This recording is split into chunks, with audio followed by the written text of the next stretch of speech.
very much. Lads and lasses, state schools locally. We'll crack on now with some hardcore stuff. This has been a few years because this is going to be the debut Scottish performance of Hessian and Highlander 1746. They'll be performed by a Rebels Minuet, Christian Tewart, Johanna Ruhak.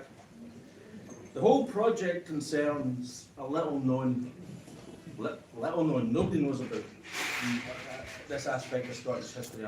Yet another aspect of Scottish history we just forget about over the years, and it's about the spring 1746 Jacobite rising. Over 5,000 German soldiers, mercenaries, were encamped and killed in the service of the Hanoverian regime. Not unusual, in the 18th century, the British Crown was in the habit of augmenting its forces by military units from parts of the small German states of that era. And inspired by this, Christian and Johanna have recorded Hessian and Highlander 1746. They have copies of it over there. And it was released last year, I believe. And it marks this episode locally. I can see there's a few local people in tonight, which is gratifying. So I'm not going to say any more. I'm going to let Christian, Johanna, and Alan, who's joining them tonight, tell us more, and we'll hear the music that they're going to play as well. Thank you, Christian and Johanna.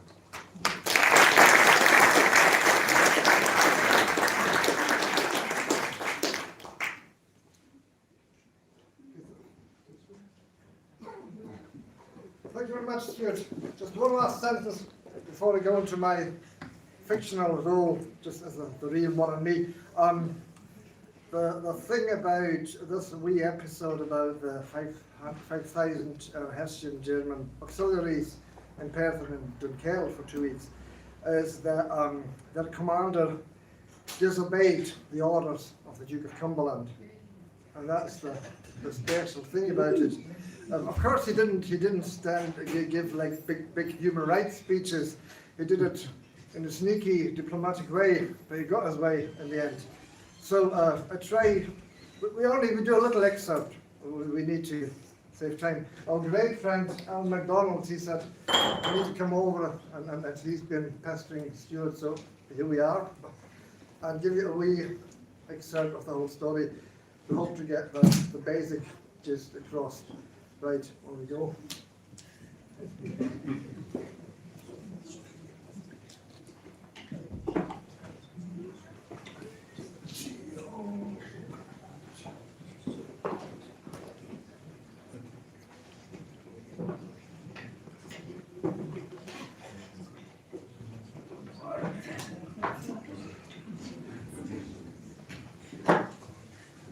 This arrangement 10 minutes ago.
There you are, 59 sick Hessians in the field hospital of the Hessian contingent in Perth, untouched by blade or bullet, but confined to your straw with camp fever.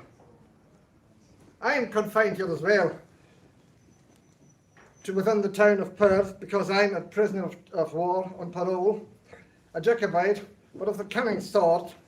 I surrendered to the Hessian commander because he treats us humanely. And I have only joined in this whole unlucky affair in the first place only after I had secured an officer's commission in the French army. Your Prince Friedrich asked me, as a prisoner, to cheer you, the sick ones in the hospital, cheer you up with a few tunes. But maybe you're more keen to learn about the fate and the advantage of your 5,500 maids, 100, who touched the edge of the Highlands in Dunkeld. To put it all together, I took inspiration from the Chapman writer Doogie Graham when I put into verse how the Jacobite efforts over the years and the deployment in the war of your Hessian troops, the war in Flanders, intertwined and brought you here and brought us together. And how your commander refused the orders of the Duke of Cumberland, who was his brother-in-law, by the way. So,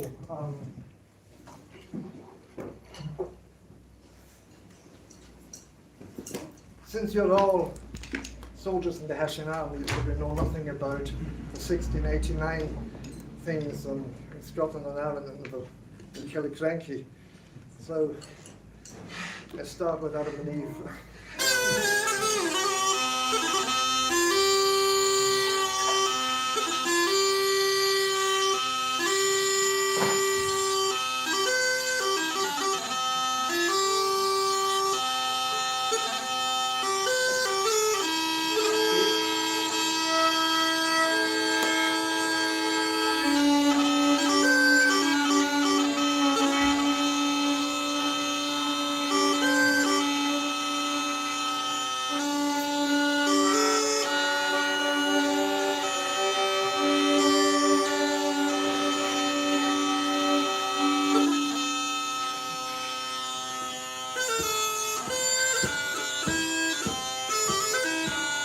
When Jamie Stewart was picked out against the London Maiden, and Killiecrankie was tonight the victory the day.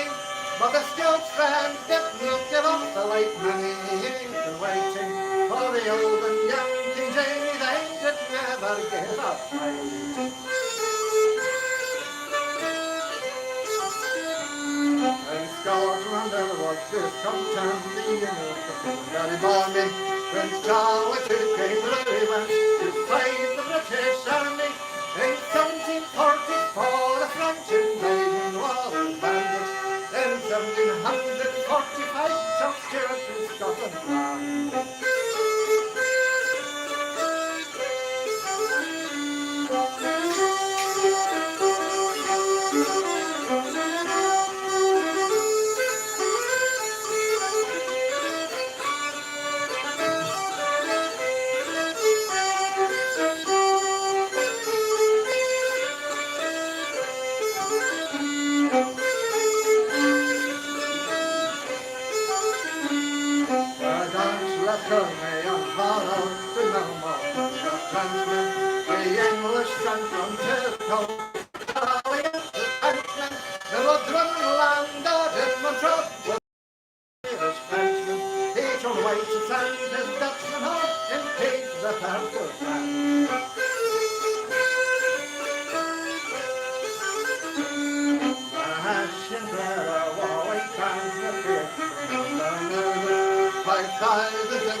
that like fish on Blair, the Hessians were marching order to go and attack the Himalaya.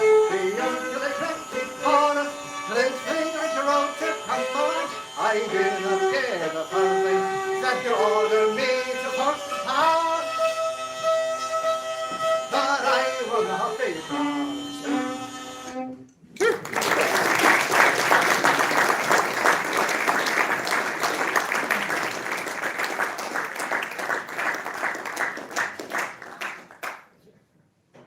So, our little Jacobite brigade had laid siege to Blair Castle on March 17th in 46, and your Hessian fellow soldiers had been commanded from Perth to Dunkeld, where they arrived on the 25th. Well, 2/3 of them, the rest was in Crieff. So before all 5,000 of you could assemble at Dunkeld, we, the Jacobite troop under George Murray, tried to surprise the incomplete Hessian brigade in the sleep early on March 30th. But when we came over Craigie Barnes and Crieff Hill, we were welcomed by 4 Hessian regiments in perfect battle array. But we didn't lose a single man due to our excellent tactics. We turned on our heels and fled back to Blair. Maybe your commander hoped Prince Friedrich would pursue us into the narrow path of Killiecrankie. The German prince did no such thing. Your fellow officers and soldiers in Dunkeld have been told about the Battle of Killiecrankie 57 years ago, and since we now control the pass again until the other week, you, Prince Friedrich, refused to march into it, for a good reason, to relieve Blair Castle from our siege. But he was no coward. He feigned an attack via the western detour over Taybridge or Aberfeldy. 500 Hessian infantry marched on the 31st of March from Dunkeld up the River Tay, passing Ballachin, Rangeley and Pinkenecree. Since they crossed the river by way of Wade's Bridge, they didn't need the services of the ferrymen of Pinkenecree. And so, with the best help we can get by one of the greatest archers in Scotland in the last 300 years, we're going to play for you first the Strasbourg Mr. Stewart of Ballachin from the collection of a local fiddler, Malcolm MacDonald, here in Dunkeld, the 18th century, where we are. Mr. Stewart of Rangeley, Strasbourg and Real, and the Pinkenecree ferryman.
Alan MacDonald.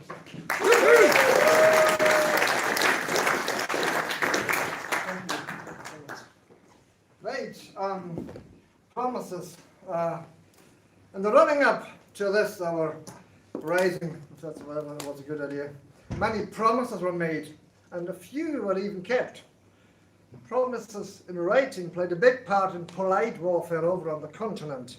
They're called cartels, and in them the warring parties promise each other to treat prisoners well and to exchange them according to an agreed quota or to an agreed ransom. On March 31st, we captured one of your Hessen Hussars, a native of Sweden. Lord Judge Murray interrogated him in Latin, their only common language, and sent him back to Dunkeld with a letter to Prince Friedrich in which it suggested such a cartel about the treatment of prisoners. The Hessian prince would have loved to agree, but Cumberland forbid him to sign it, because he regarded us as criminals and not as regular combatants. By the way, Prince Charlie didn't give his permission either. He was in a huff again, because he had been asked beforehand. True to form. The lack of such a cartel was the main reason why the Hessian troops were not sent into the Killiecrankie Pass by their commander. So, to commemorate all these promises kept and broken, we play a tune that is, I hope we get this right, Shall and Owl, Come Together. Aye. Sometimes just come along and hold your promise. And it's a tune that is well liked and used in many, the melody is used in many songs and pieces. Start off as a strathspey, a fiddle strathspey.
give George Murray more praise than I personally agree with, but well. We abandoned the siege of Blair on April 1st because Prince Charles Stuart had summoned us back to Inverness. On April 7th, your Hessian comrades struck their camp at Dunkeld and marched back to Perth. Of our defeat at Culloden, you, Hessian troops, only learned 4 days after the event on April 20th.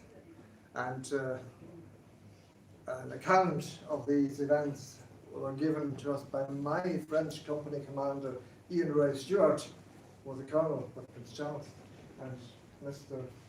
Ian Donnelly, Alan MacDonald's giving you the song. Thank you. John Roy Stewart was a great bard from Perthshire. He fought at the Battle of Fontenoy a few months before, and there was a General Hurry, was his name, saw him approaching at the Battle of Culloden. And John Roy Stewart was a giant of a man, and he spotted him at a distance and recognized him and said, "Oh God, there goes that dastardly man," he said.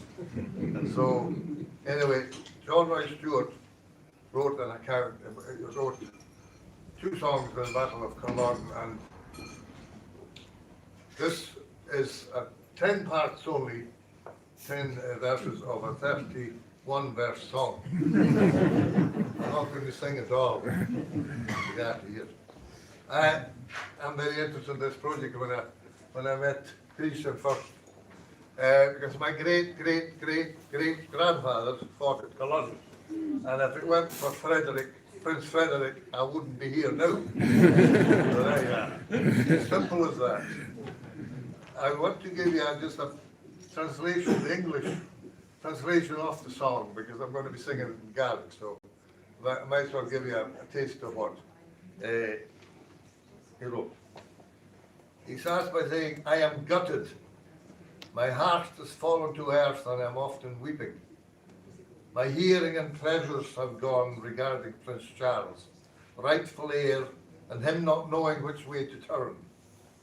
True godly royal blood been cast out when the bastard offspring rises.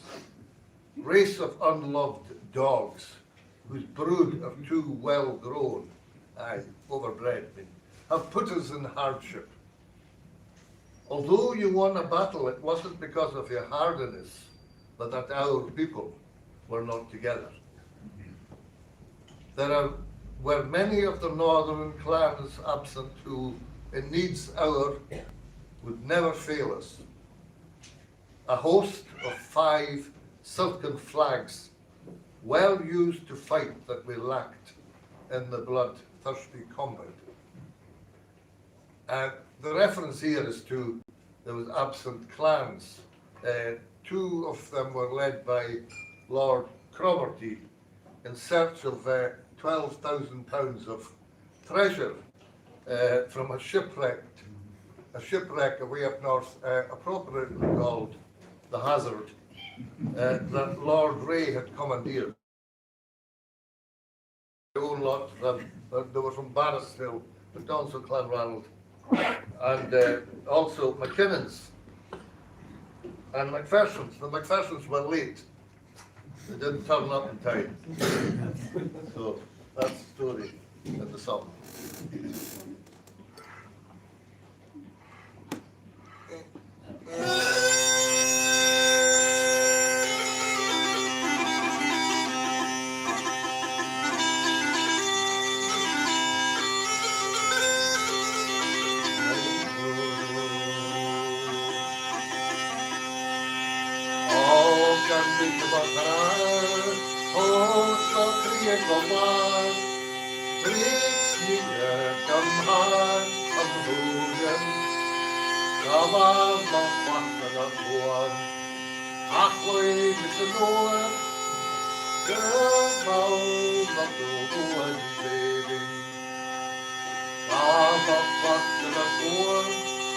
halfway is the door, the mouth of Cornwall is bleeding, my thrills of shower for old. Aire at your throat, second yes, second third, and eight. Thrills of shower for old, aire at your throat, second yes, second third, and eight. With sorrow bleed of the world, we got deep up the north. Es macht die Augen der Ruhe der Ute Schale vor uns, der ist der Thron, gegen mich, mit dem Höhe steht, Fahre und Weg an der Ruhe, die ganz lieb was nur, es macht die Augen der Ruhe Finally on the board, he got deeper from the wood. His bucky open, there was a kitty, shield and bullet and ride. Another rest for the goodbye, oh, that singer and heart that aching. Shield and bullet and ride. Dan I see the night, for that sister and God of the hating, yet the one is the blood, about the throat of the light, after the sword in bound they did. Yet the one is the blood, about the throat of the light, on the floor, in the I am a one. The Gaffiner of one, fear of not sinner, the one again. I am a one. The Gaffiner of one, fear not sinner, the one again. Folk fram till bra. Vadå för de var? Lika fint att året vägen. Jag får fram till strån. Vadå för de var? Lika fint att året vägen. Jag fick att höjda mig på. Här och just något svårt, jobbar med takten på vägen. Att hitta höjden och går, här man gäst ett par går. Ett jobbar med takten på vägen. Att kom dit och jamma fjall. Att höjd karaktär ska jag Gonna be some good action, hell wouldn't take you.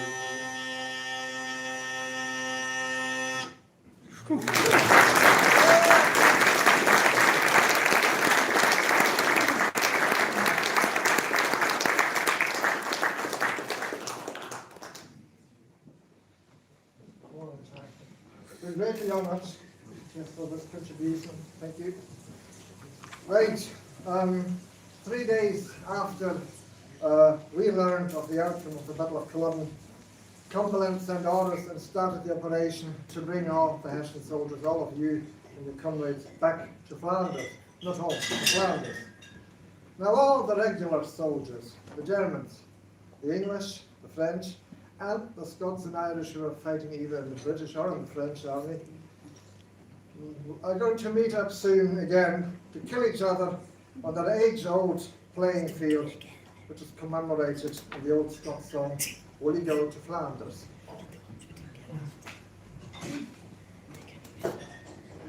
Which will try a few brand new variations on this brand new, modern, new bagpipe.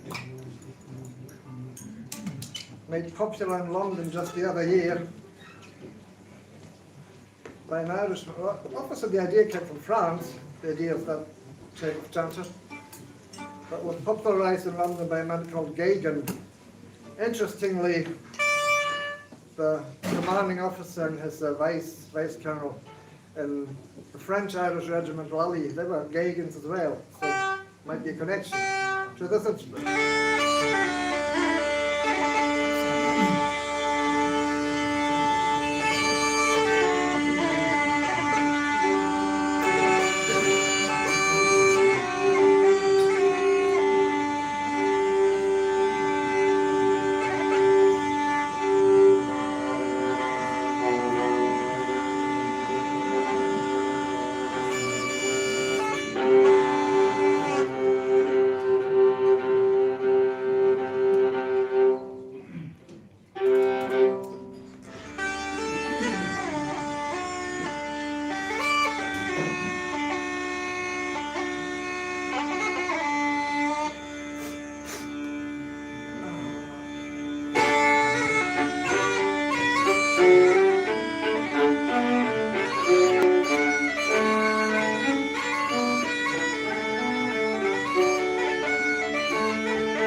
to Flanders, my Mario? Will you go to Flanders, my bonny Mario? There you'll get wine and brandy, sack and sugar candy. Will you go to Flanders, my Mario? Will you go to Flanders, my Mario? You'll see our chief commanders, my bonny Mario. You'll hear the bullets fly, see the soldiers how they die, and the ladies loudly cry, my Mario.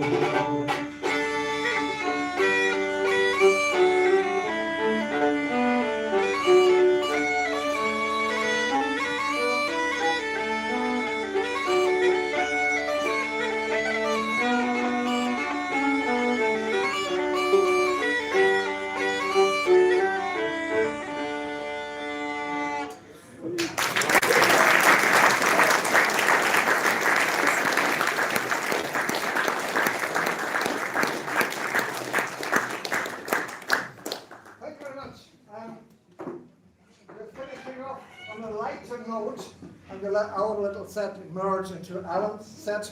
We play a few jigs together. The like to note is that before the Hessians left Dunkeld, the Hessian hussar Matthias Hegeler got married to a local lass here in Dunkeld. Probably took her home to Germany, but I couldn't find trace of her. So rests to speculate whether this German cavalryman was subjected to the Scottish tradition of the feet washing. So that's when the bride and her friends stayed at home and had a drink and a laugh there, and her friends went washed the feet of the bride. And the lads, the bridegroom and the lads, had been out drinking. And later on, they would join the ladies of Gerd. And then the females would add all sorts of soot and dirt and gunk to the feet washing basin, and the groom's feet were put into that mire. So I wondered if Matthias Hegler learned about the Scottish tradition. Well, they did or not, we finish up with a jig called the feet washing, appropriately. And after that we play a jig called Drummond Castle, because the Hessians marched past Drummond Castle. And after that we play another jig called Drummond Castle, even better tune I got from Alan McDonald, thank you very much. And it goes with another name, I think. James Brewer, you said? Yeah, so it's right here.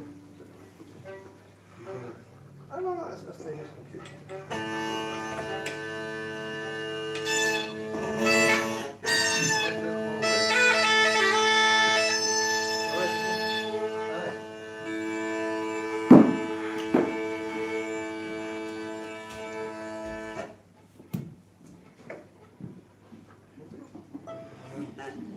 So the feet washing, Drummond Castle and Drummond Castle.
that we studied together in the booklet to go with the CD, but it's all in German, it's not much use.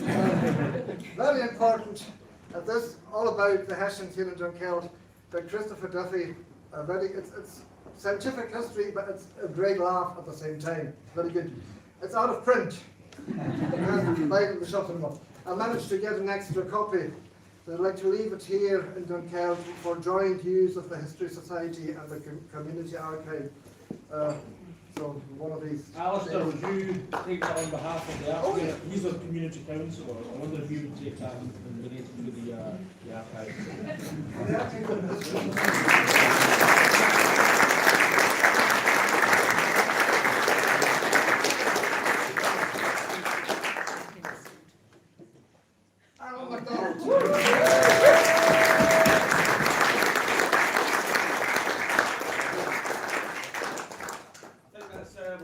Are you playing a few tunes, Alan? Because I think we're going to have a break now. Oh, good. Can we have a 10-minute break, please? Charge of glasses in the bar. Thank you very much, Christian.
I should say as well, I forgot all about it.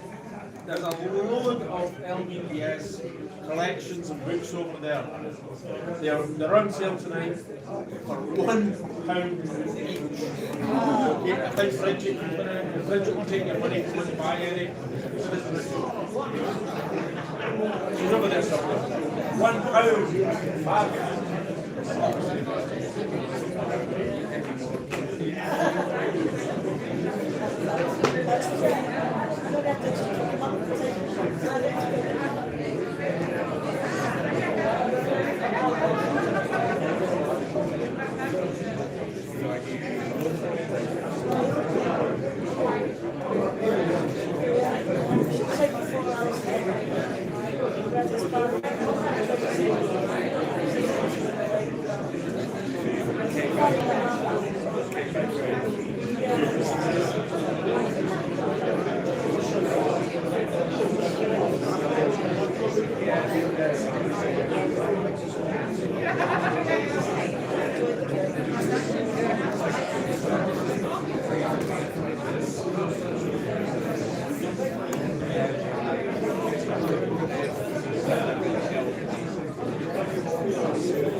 Hello. Okay, we're going to start back. If you all take your seats for the next.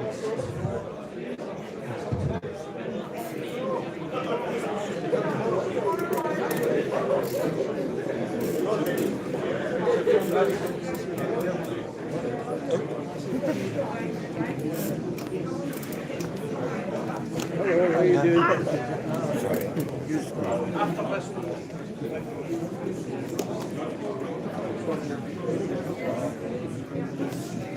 I'll hold it. Just go ahead.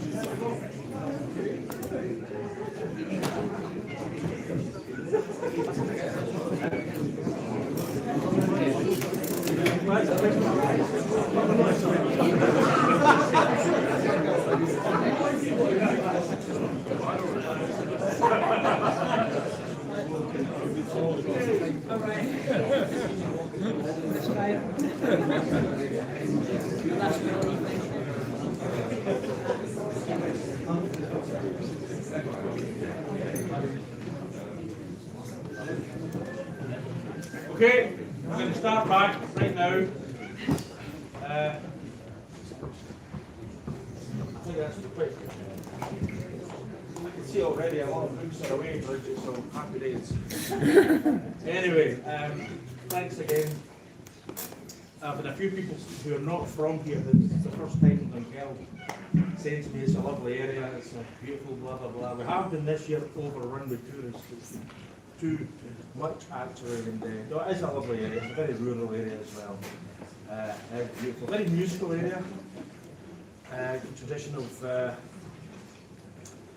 Scottish music, and we're surrounded by a lovely countryside, it's very rural. And I was woken this morning by cattle, 3 o'clock in the morning. That was a new low for them.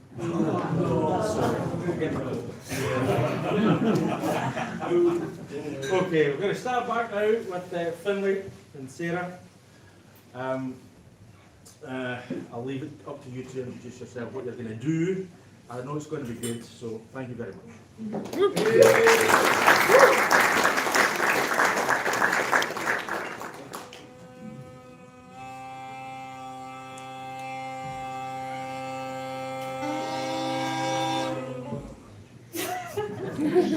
Think about tape. Alright. back row. Hold on.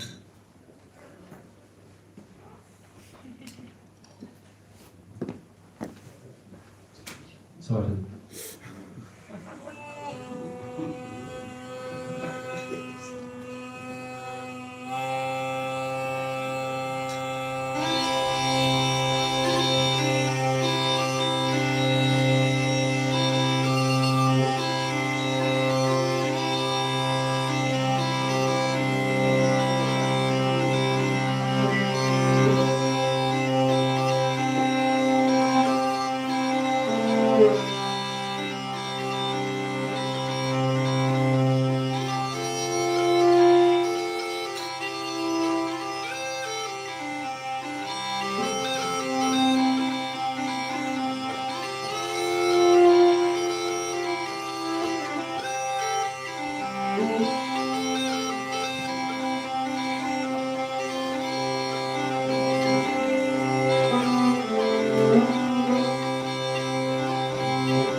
Good stuff. Can you hear me?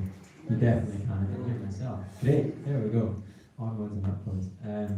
My name's Fiona. I'm from the Western Isles, specifically North Uist, and I'm here with Sarah. And where we go, it's lovely to be in Dunkeld at the minute.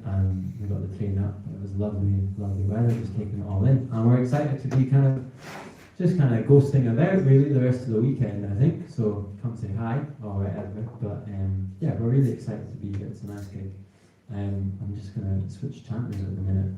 And this is we've just come off a bit of like a European tour, me and Sarah. And Sarah always tells me, like, whenever I'm switching chanters and such, is that you can't go into such detail about what you're doing. And like, there's one crowd that I can talk about pipes. Granted, we were in like the rural Austrian Alps, and one unfortunate soul had like just was, how does this part of your pipes work? And it was just, I think, about 20 minutes of Billy talking to this person, and they barely had any English, and he was being pretty bullied for it. What part was it? Non-return valves. It was literally non-return valve, yeah. That was special. Definitely talk about that. Yeah, I did. You're next, be careful. So you're gonna have to humour him because he's been looking forward to this. And what we're gonna do? We're gonna play some reels now on a new chanter which isn't mine for all intents and purposes. I borrowed it on a long-term let from Ross until I make my own. I get to put holes in mine, but it's an F chanter and it's gorgeous. It's made of cherry. It's got a nice cheeky high key, and it's got some stag at it as well. So Ross has very kindly let me use it for not just gigging but also some recording, which we'll chat about later on.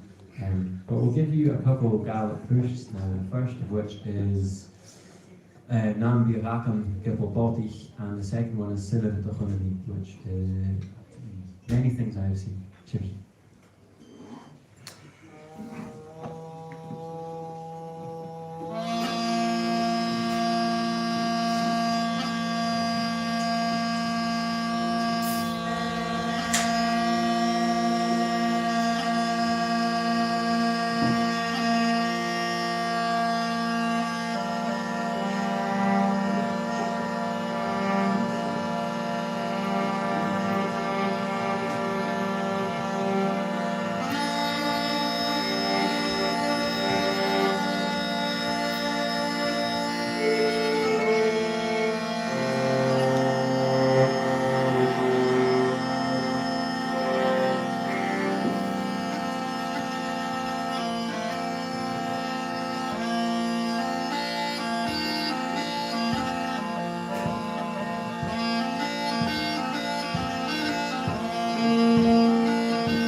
Yeah? Ah, smashing. There we go.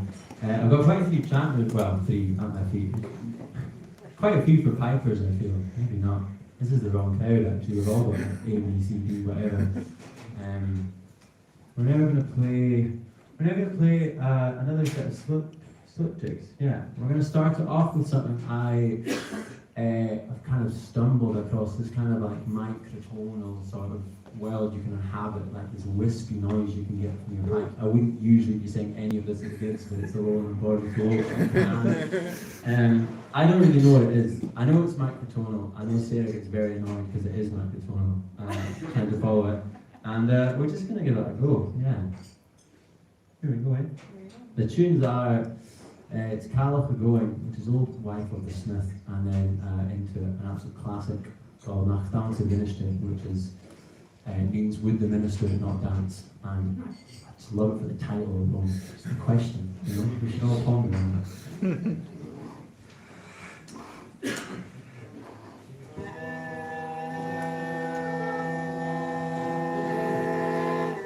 Switch these around, sorry.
It's one that comes from kind of both Ireland and Scotland, which suits us pretty well, considering I'm nice not and Scottish brown. at all. I think. It's Scottish, what, Irish? Yeah. But it's a story from Irish mythology, a story called Deirdre of the Sorrows, and it tells the story of this woman called Deirdre, who's the most gorgeous woman in the land.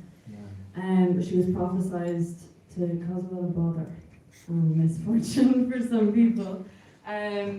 But the King of Ulster was mad about her. Granted, I don't think he knew much about her personality. I think it was more just because he thought she was good looking. Each to their own. I mean, what can you do? This can't go well, can No, it did not go well. it? What happened next? He said, well, if I can't have you, no one can have you. So I'm gonna hide you away in a forest where people can't find you, and then you won't fall in love with anyone else. Which Classic classic maneuver. didn't work, No. unsurprisingly. But Deirdre met this lad called Misha, fine-looking lad supposedly.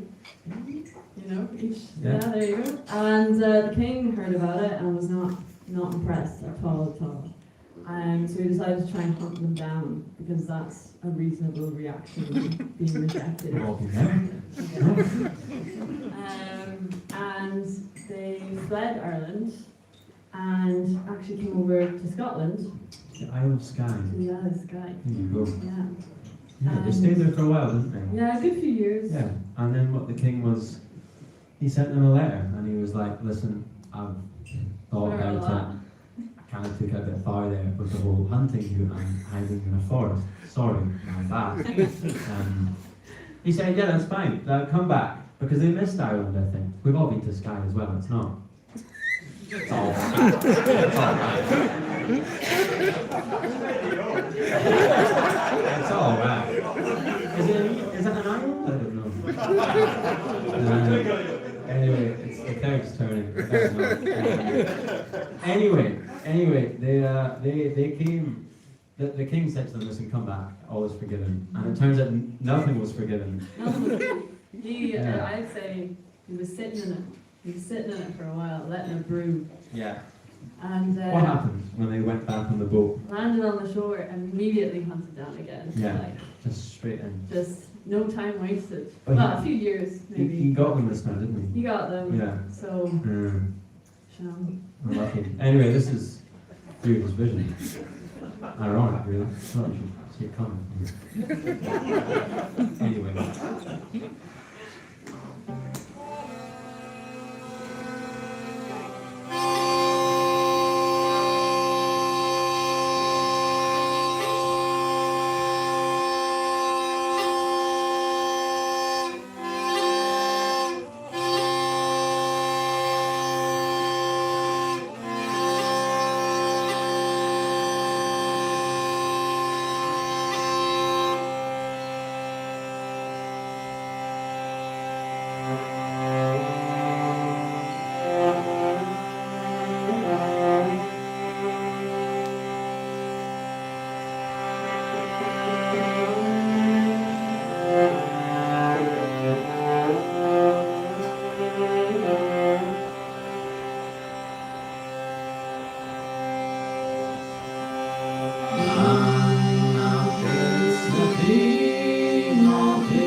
Thanks very much. We're now going to carry on with a little set called, well, the first tune in it's called The Centre of My World by James Duncan Mackenzie. And he wrote it for something called the Solace Project for the Isle of Canna, which was documenting the life of, I think, mainly Margaret Fayshaw, but also kind of tied in with John Lord Campbell, who were both like absolutely essential to the collection and archival records of. I mean, John was like very, very kind of obsessed with Barra at first and Margaret Southwest, and they both kind of. John's a really interesting character. He came from like the Argyll gentry and kind of rejected it all to live in what was called, you know, like abject poverty in Barra, which it shows you how bad crack is in Argyll. I'm out for everybody. But yeah, amazing. And Margaret had a very similar story, kind of a middle class, upper middle class family in America, and chose to come to Southwest. I don't know Margaret's story as well as I know John's. It's a fantastic book by an author who I've obviously forgotten the name of. It's called The Man Who Gave Away His Island. No? Is that one? No. It's kind of, I don't know. But it's a great book all about John Lord Campbell. And anyway, that's the first tune. And it's a great collection of music. And the second one is one I got from the singing of Peter Lowry. And it's, I don't know what it's called. He kind of called it Jog Slanchen and Yananar, which means like a toast to the high mountains. It's a really, the tune, you'll recognize the tune, maybe if you play pipes or just traditional music. I'm guessing that's a fair few of you. It's called, Jog Slanchen and Yananar, Wood and Mary Dana. Oh yeah. Any takers? Yeah. Posse Behat and Kjark. Happy to meet, sorry to part. I think I'm getting cold there. Anyway, those are some of the names. And we'll give it a opening then.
Tune song, Yeah. This one is from Galway, and from where my family are, Conmara, and it's a story of kind of locals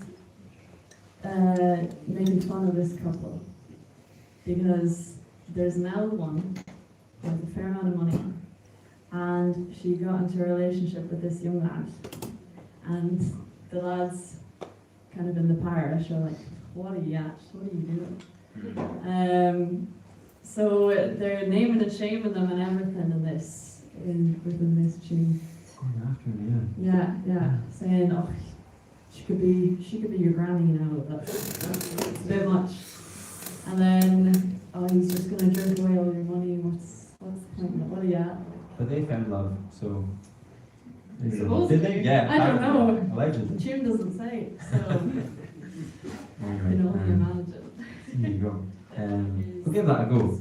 Yeah. But just before, we just want to say, yeah, thanks for listening. You've been a brilliant audience to play for. And if you like any of these tunes or songs, you can catch us down at Celtic Connections on the 30th of January. I think we're playing in the new auditorium, and we'll have some merch for you there. Hopefully, we'll be releasing our kind of debut album we were recording up in June in Athens, in a place called St Mary's Space. It's gorgeous, and we just had such a great time, and that should be coming out just after Celtic. And yeah, if you wanna hear more of that, you know where to find us. Cheers, you know all the audience.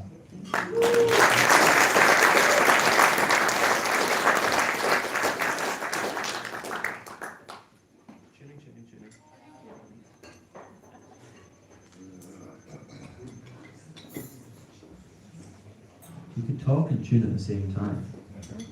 Amazing.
Sublime.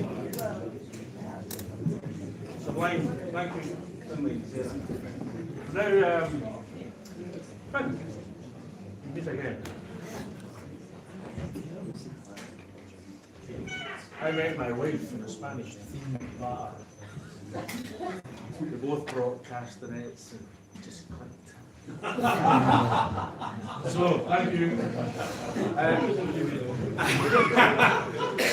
I'm looking around and this is the last act we've got tonight. It's Finn and Hamish. After this is finished, we are having a session down in the bar. I can see everywhere I look, I see pipes, so it's going to be a good night down in the bar. Please, if you're still around tomorrow, we've got a free concert, free recital at the Cathedral down the road, just round the corner. Finlay is playing again at that, actually. That's going to be quite a special event, so special that we made a programme. And then after that, we're back here in the evening for another concert with Kyle Howie, Finlay MacDonald. Delighted they're coming to this part of the country to entertain us a wee bit more. So, without further ado, Finn and Hamish Moore.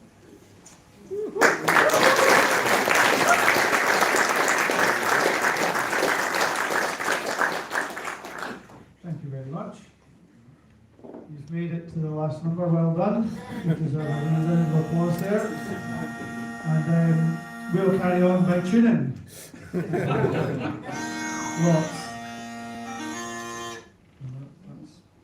That's good so far. Wait till you hear mine though. So I had this wee idea when this concert, Stuart asked me to do it, and it's kind of connections and thinking, and I worked out randomly that it was 40 years since Dad's first album came out called Caldwin Pipes. And I thought it would be really nice to mark that moment, the 40th anniversary. I'm not sure if we'll get to the 50th with Dad here.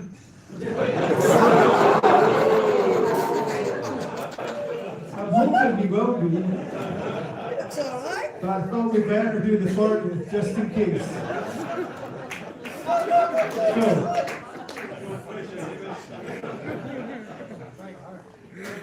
So we're going to play on that note. We're going to play some of the tracks from the album. And a lot of these tunes, you know, 1985, we're going back to kind of the start of the revival, the start of the idea of border pipes and the Lowland and Border Pipers Society had only been formed a couple of years before that. And yeah, just that wave of enthusiasm for these pipes and kind of playing different tunes and kind of rediscovering some of the tradition that had been lost. And so a lot of the tunes from this album have kind of lasted that test of time, with a few extra ones in there as well, a few tricky ones that Dad had picked up from some of his bandmates at that time. But we'll explain more about the tunes as we go. Thanks, Finn. I'm just keeping my fingers crossed that I make it to the end of this set.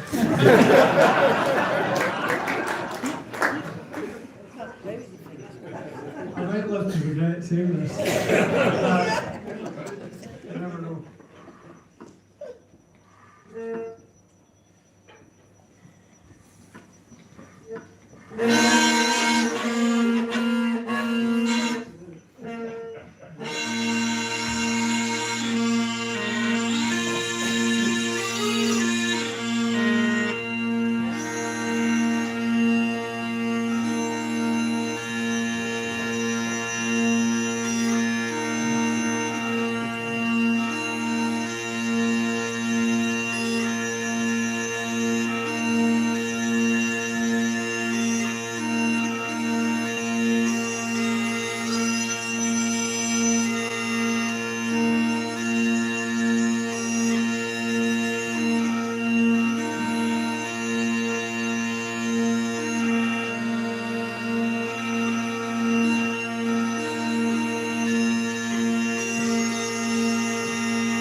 that was the first track on the album, and actually these pipes here were the pipes that Dad played on the album, and the special thing there is this double chanter that's going on, a wee bit like Fionn earlier, chat pipes no bother here. So a double chanter that Dad used a lot on the first couple of albums that he played, and kind of the weird thing as a pipe maker and as a piper when you spend your whole life trying to be in tune. The thing with a double chanter is you have to be slightly out of tune, otherwise there's no effect. So that's what's going on with these. But yeah, they were certainly dusted off just for this occasion. They hadn't had much use in the last wee while, but amazing. Still, I think pretty much all the same reeds, maybe one replacement chanter reed from about 1991, I think. So at that time, I was working along with a poet from Dawson in Fife, Harvey Houghton, sadly no longer with us, but Harvey was one of the best writers in the Scots dialect of his generation, and he actually wrote a pretty well-known cycle of poetry about Finn McCool and his dog Bran. And I worked quite a lot with Harvey, and he was very taken with the pipes, and of course they were in their infancy in the revival, and he wrote this poem dedicated to the pipes. Lowlanders big at the banes o' this typo pipe, turning and tuning, taking time to shoe the bag, ticht in the joints, and read up the reeds, till the heart and horns o' thon music meester work their way wi' it. Frae Fife to Perth, frae Celtic to Sanquhar, timeless traditions are mackit and moulded, soon to be merged in a mixing o' means. Fond friends frae Highland and Lowland tack tunes together. Slowly the small and the middle music with the big music blends, forging in fire fresh floors for the forest, garring them grow that the bairnies can big on them, keep it and clean in this cycle soon.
that was the second track on the album. I've actually got the sleeve here just to keep myself right on the names and things. So that was Go to Bed, Johnny. Jockey said to Jenny, I wonder what Jenny said back to Jockey, that we could write a new tune about that.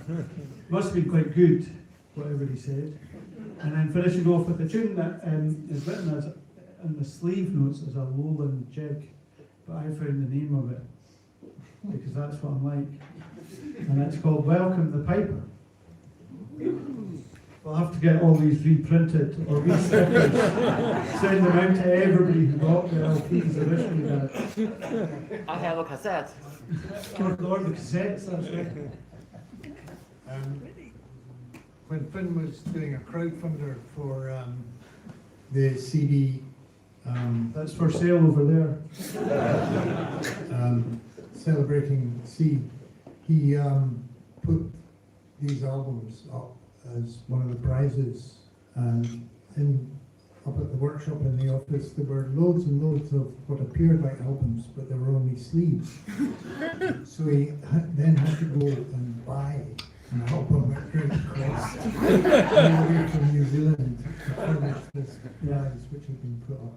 It was a slightly panicking moment where I was trawling the internet trying to find the Colburn pipes, and the one that I could find that was actually in incredible condition was from New Zealand. So I don't think that part of the crowdfunding made me much money. But it was good. Well worth it. I would have told you one friend never played. Right, I'm going to do another couple of tunes here.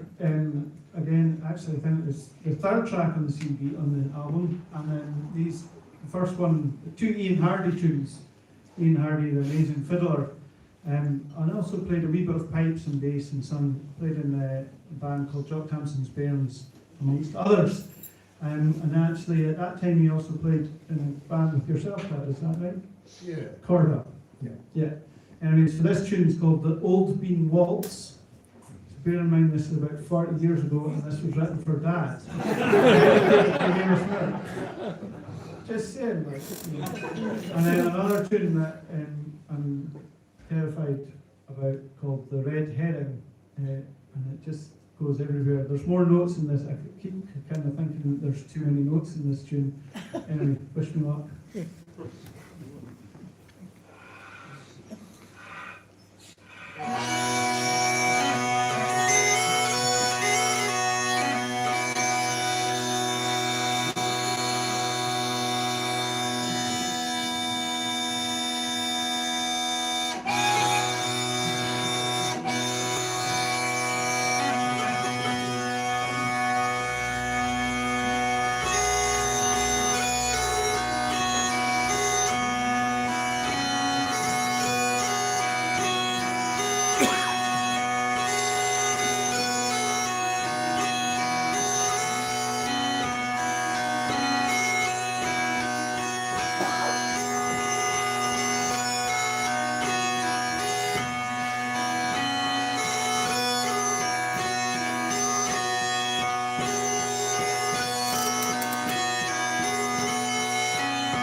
tune, and written by a fiddler, there's all sorts of intervals that you wouldn't ever dream of playing on the pipes. And all the tunes that Ian wrote were a wee bit like that. The band was Ian Hardy, Rod Patterson and John Crow, all of whom are no longer with us. Very sad to say, but they formed a great part of my apprenticeship when I was trying to learn what this was all about, because all I'd done up until then was play solo piping competitions. The other person I have to thank, especially for the album, I ran a folk club in Newton Moor with Cameron McNeish, and we asked Dewey McLean up. He just gone solo. This would have been about 1983 or 1984, and I did a spot on the pipes. I just got the pipes going, and Dewey went, pipes. Oh, I've just got a studio in Dunkeld. I'll come down and make an album. So that's what happened. And he guided me through making an album and recording, and he contributed guitar and didgeridoo and fiddle on this album. So it was the third album that was released on Doogie's records. Dunkeld Records. Dunkeld Records. Yeah. So he was pretty new to it himself. So I just need to explain about the Old Bean Waltz as well before we play our last set. I've got it written out here. The Old Bean Waltz, Ian dedicated to me. Somehow Hamish became Hash, and Hash became Old Bean. So it was Hash Old Bean, and then it was the Old Bean Waltz. That's how it came about. Excellent. I've learned something new today. Can go to sleep. Thank you very much, everyone. Thanks very much to all the committee and everybody for organising the weekend. I'm sure you'll all have a blast. Enjoy all the tunes and the track. So a big thanks to all the folk who are the organising side. I know it takes a lot of work and effort. So thanks very much.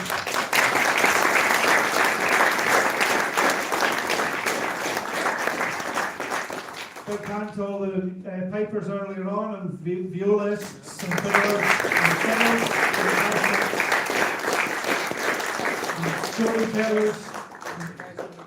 Thanks very much for the sound and the lights. I believe that was a very last minute addition, so thanks very much to your schedule.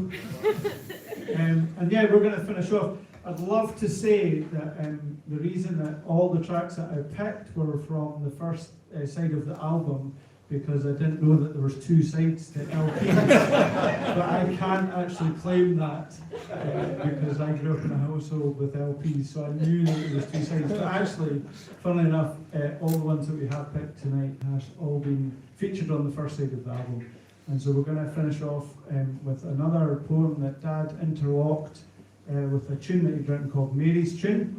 And then finishing off with the classic, it became classic, is a classic, the Mellow, which finished off that side of the album. So thanks very much.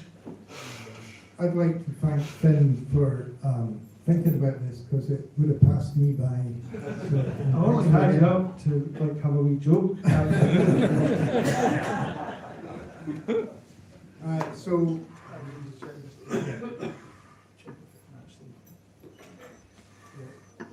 They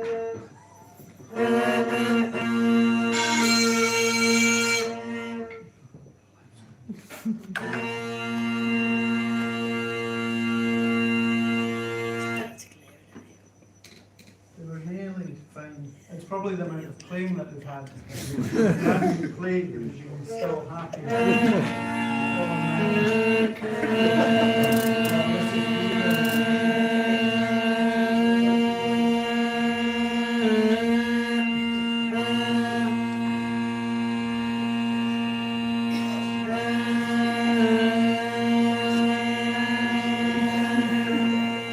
Cobbler's Burns.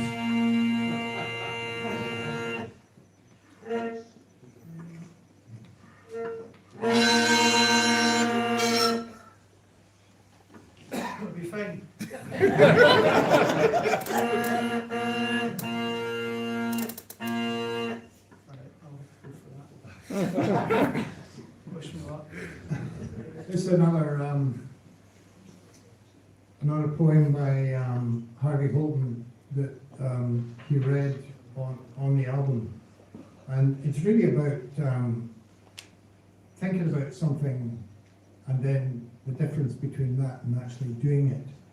And I wake up every morning with many, many thoughts in my head, and only some of them get done, but at least some of them do get done. So it's called The Thinking in the Day. Between the blink of the E and the harm, between the seeing and the thinking, time and space tumult in the swee. Dykes rise, fields and rigs nae ploughed sign, rummel until the lift. Gowd licket clouds, all black stonning aches, all the gap between seeing and thinking. Thinking and daying, that our word might come, spiriting out of the own gap, spearing at the yard and all its cronies. Our ain word bigot, the old man tak it, and yoken it, let it flee, as the finger lifts and the air flees out the chanter. Chommer pikes for dancing, and warriors for bleeding, old words for speaking, and new ones for breeding. That's the chink between the thinking and the daying. That's the chink between the thinking and the daying. That's the chink between the thinking and the daying.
thanks, Hamish.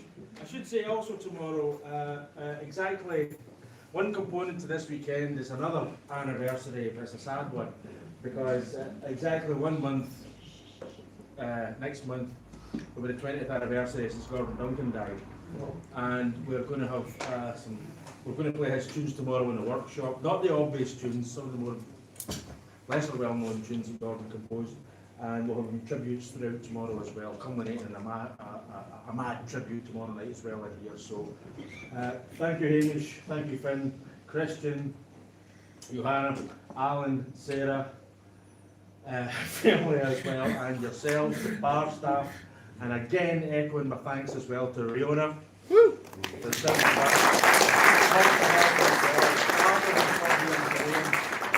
for a session.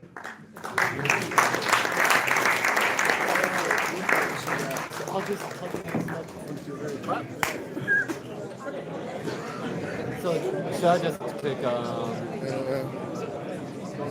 stop? Yeah. This